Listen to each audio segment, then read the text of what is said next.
ఇప్పుడే చూశాను అఖండ 2కి సినిమా రేట్లు పెంచుతున్నట్టుగా రాష్ట్ర ప్రభుత్వం ప్రకటించింది. ఇలాంటి ప్రకటన ద్వారే కదా ఐబొమ్మ రవి లాంటి వాళ్ళు పుట్టేది.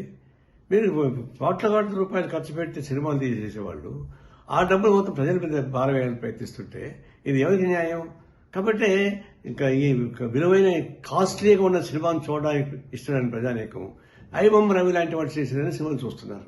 మీరే సూచిస్తున్నారు. మళ్ళీ అతను ఆర్ఎస్ఎస్ హక్కు మీకు ఎక్కడ వచ్చింది? ఈ ప్రభుత్వానికి నైతిక హక్కు లేదు. ఐబొమ్మ లాంటి వాళ్ళని ఆర్ఎస్ఎస్ నైతిక హక్కు మీకు లేదు. ఎందుకంటే మీరే సృష్టిస్తున్నారు అటువంటి వాళ్ళని. ఇప్పుడు ఆయన జైలు పెట్టి ఇంకా చాలా మంది వస్తారు. ఇలాంటి సినిమాలని రేట్లు పెంచి దివాళాపూరితంగా సంపన్న వర్గాల ఒడిగని చేస్తూ సామాన్య ప్రజానికాన్ని జోగులు కొట్టేసేటువంటి తిరుక్షోభం చేసేటువంటి అయిపోతున్నారు. ఇంకా రాబోతున్న సినిమాలు 6-7 సినిమాలు రాబోతున్నాయి.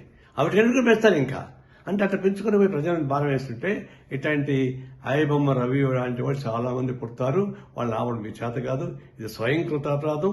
వ్యవస్థలో చేస్తున్నటువంటి అనేక అరాచకాల భాగంగా ఇది ప్రభుత్వం తగిన చర్యలు తీసుకోకపోతే ఇలాంటి అరాచకాలు జరుగుతూనే ఉంటాయి.